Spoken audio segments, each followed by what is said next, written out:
this morning, Friday, March 12, we had a breach. We had a ransomware attack on our information technology systems.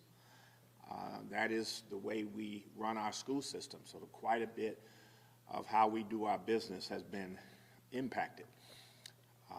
Ransomwares of this kind, ransomware attacks, are happening and have happened across the country in large organizations, from business organizations to healthcare organizations, banking institutions, and large school districts like ours, large and small. We are in the midst of an investigation to determine what has occurred, what is the scope of the problem, how much time will it take to fix it, and what is required to fix it. We have put out an emergency contract services with a company to help us with this, and that is where we are as of right now. The reason the press conference in our mind was important to do is because this could have significant impact on our operations going forward into next week. We're hoping that we can solve this issue this weekend. We will be bringing the consultant on site and getting to work right away, but it may take time, and we just don't know until we know exactly the depth and the breadth of the problem. So we are working with a broad number of experts in this industry and in this field. We've reached out as far as Atlanta, for example, who my CIO is a colleague with and recently had an attack like this, and so she's been very helpful. The CIO for the city of Atlanta, for example, are working with us. M&T consultants are working with us. The city of Buffalo, Daryl Springer, we've reached out to. I reached out to the mayor this afternoon, and he has his full support and his CIO team working with us as well. So in short, colleagues, we are doing everything we can to address this as quickly and as efficiently as we can. But let me say that the reason on a Friday afternoon I did want to bring you together is because if we can't solve this during the weekend, then I will have to call school off for Monday and for the near future, if need be. We're anticipating that and hope that we don't have to do that, but I will be making that call sometime this weekend. So I'm alerting you to that, and I'm alerting all of the families and the children and all of the staff members of our school system that this could be an imminent decision. So with that, I would like Board President Cotman to make a few remarks, and then we'll open it up to your questions. Thank you. Thank you, Dr. Cash. Thank you for coming out this evening. I am here to assure the parents, our students, and our community that we are doing everything we can and that they are very important to us, and we want to make sure that we get it right.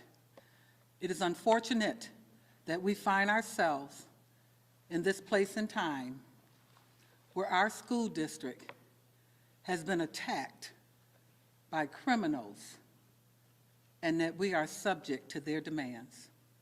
So without saying anything else, I want our parents, our students, our community to know that Buffalo Public Schools, we've been under attack before, and we came back. And guess what? We're still Buffalo strong. We're going to get through this, and we're going to make sure that it doesn't happen again. Thank you. Dr. Cash, and I want to say that I am very happy to have a leader such as Dr. Kreiner Cash. I am proud to have our CIO, Myra Burton, who has the experience to assist us. I want to thank also our community partners, the City of Buffalo, our M&T Bank, everyone who Dr. Cash mentioned, for standing with us in our time of need. Thank you.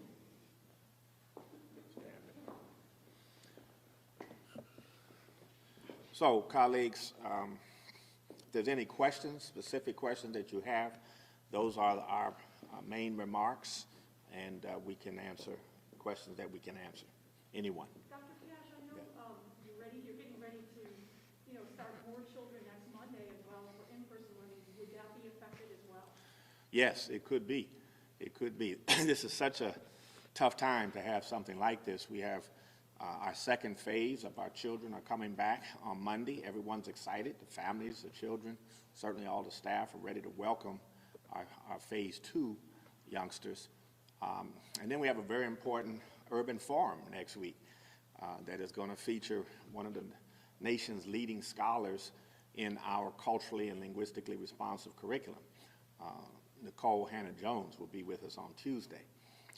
So I was taught that if it's not conspiracy unless it's true. It's not paranoia unless it's true. So I'm hoping this is just a random event and does not involve something more insidious. But we're working right now as we speak to get to the bottom of it, and I'm sure we will in these next several hours and into the weekend. Dr. Cash, what can you tell us about the person who could have created this attack? I know that you mentioned that they asked for ransom. What other details can you give us about what you know about it? Well, we have not had a ransom demand at this point, and we do not know if it's an individual or an organization or anything like that, and would not want to compromise or even encourage anyone at this point. That's why the FBI is involved, and I know that they need to be able to do their work and get to this. But at this time, we have not been asked about a ransom. But is that like the next layer that happens when that occurs? Do you know? I mean, will that be like something? We have not been through this personally, as an organization, institution, but there are many institutions that have, and I don't have sort of the playbook of it all, and I'm hoping we catch it, have caught it, and put it back into a cloud and reconstructed those aspects of the system that have been breached at this time. Staff have been working feverishly on that all day. Are you able to say what the nature of the danger is having this threat? You want to say anything about it? So, thank you for this opportunity to speak to our community about what has happened today.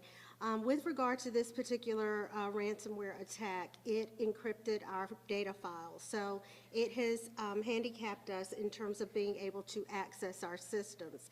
As a preventive measure, what we have done is disconnect our systems from internet communication. And the actions that we're taking, obviously, is to try to contain the ransomware attack, basically stop the spread, if you will, assess the situation, and then remediate the situation. So that's basically, the impact that this particular incident has had on our system. Should parents and family members be worried about their children's information or, security measures? Are they being taken to ensure that, this private information isn't being, just put somewhere out in the web, maybe the deep web? Is there anything being taken to do that? Well, that is why Dr. Cash approved the emergency agreement with a company to conduct the cybersecurity investigation. So at this time, that is part of the scope of that work. Is that the biggest concern, is the private information of students, or? Well, all of it is a concern. Our ability to get children back to learning, to get our staff back to teaching and daily operational duties, but obviously, retaining and keeping the integrity of our data is important as well, and the protection of our data. From your experience, do you have anybody can answer this, just about from other places that this has happened, how long it takes to come to a conclusion or figure out what happens to get things back to normal? Any insight? Yes, thank you. That's a good question. I would say it's variable. From what I know, certainly my colleague knows better, but there's large cities that have been breached and attacked. There's large business organizations, banks, hospitals, healthcare, school systems, small school systems, large school systems. Small school system in this region of New York was breached within the last year and a half, and it took 2 weeks before they were back up and running normally. So we're certainly hoping it won't be that kind of level of attack, but we don't know until we know. What is the impact on teachers for this now? Excuse me? What's the impact for teachers? Well, as I said, the impact for everyone is multiple layer. You have information that all of us have in the system, all of us, personal information and so forth. As you mentioned, children, families, that is a concern, certainly. But our transportation systems are affected, the routing of it, because it's mostly done technologically today. We have concerns, for example, of just a daily security at the school. You know, if we had to go into a shelter in place, you have to make sure that your PA systems work really well, and all of the technology back to pushing an emergency alarm so that it goes back to the fire station or back to the police station and a 911 call. If you can't make the call, that puts everybody's safety at risk. So there's a sort of domino impact on a lot of aspects of our operations, not just the academic, you know, and remote learning and so forth in school and way at home. So it's a significant issue. And again, that's why we're taking it very seriously and called for this press conference. There have been a couple of Zooms that have been hacked as well. Could this be related? And then is the IT department doing anything to try to prevent this from further becoming more of an issue? I think those are separate issues. I think the Zoom issue, we can't get on Zoom now at all, so Zoom is down. It's a good question, but I don't see the connection there.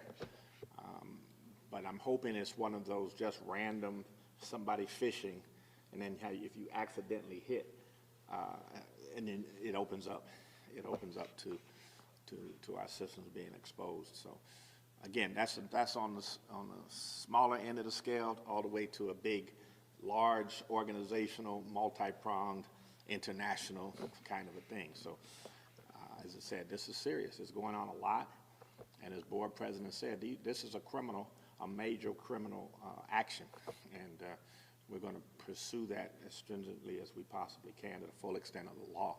Take it very seriously, and right now I'm just working hard, and we're going to pray that we get this solved before Monday. So the FBI is ensuring that, you know, parents or students' information like social security numbers isn't being put out into the web or other places where it can be distributed and used eventually for, you know, theft issues? At this point, what we tried to do was rebuild as much of those systems first and tried to put them into the cloud and protect them, and back them up, and not have it exposed. But I think beyond that, at this time, until this company, CastleWorks, comes and gets on the ground, does their scope of work, I can't answer that definitively. What about the cost? I mean, right in the midst of all that you're going through, you know, how is that going to? Well, at this time, the cost is not exorbitant. It is absolutely appropriate for what we're asking them to do in the extent of it.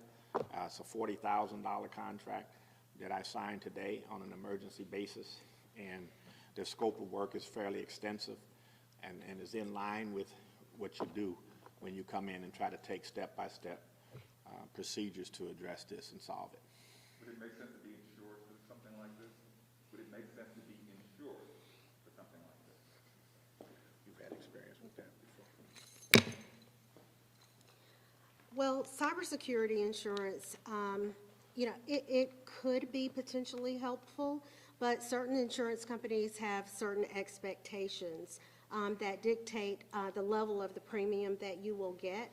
So you have to have certain things in place in order to make sure that the cybersecurity insurance is, in fact, affordable, if you will, and it makes sense to have it. So I would say that best practice dictates that maybe cybersecurity insurance is just that, a best practice, but it's not going to prohibit or prevent a ransomware attack. At best, you know, it may offer you some level of coverage and also potential security companies that can help you try to mitigate the incident. But we've already taken that action by engaging a security company to help us mitigate the incident. Could you talk about maybe some of the precautions? I mean, I know you probably don't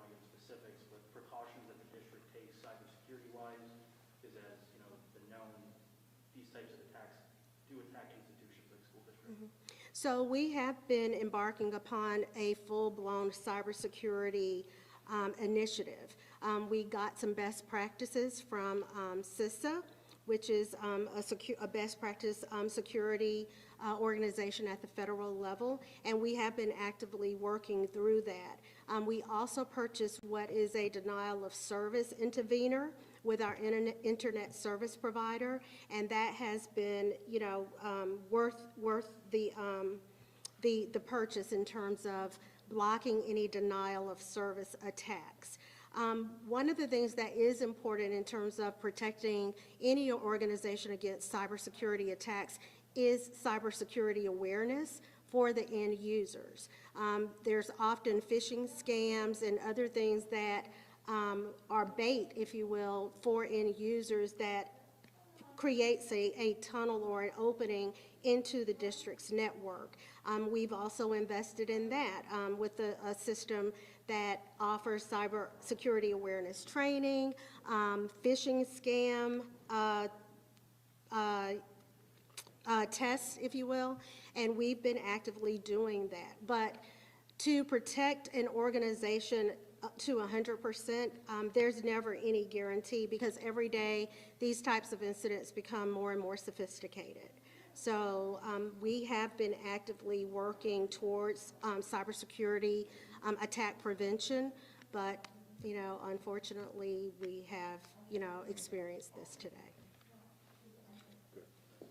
Any other questions? Do you know why they would choose schools? Is it because of do you know why they would choose the school to kind of attack? Or a school district? Yeah, school districts as a whole.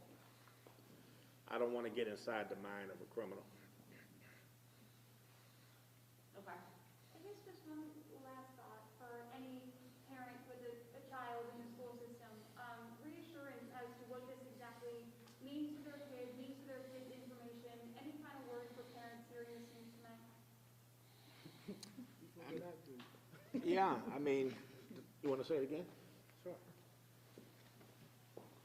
The board is elected by the parents in the district to protect them and the children. So we are going to be monitoring what's going on. As I said earlier to the parents, you're in our community and our children, you're very important to us. And this is why we took the steps to shut everything down, to make sure that we can protect our constituents, our families, our community.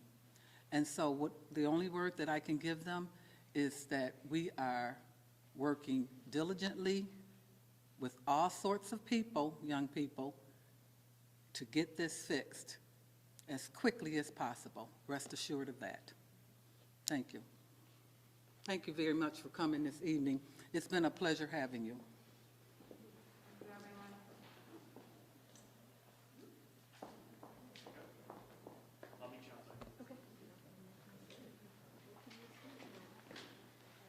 Thank you, colleagues.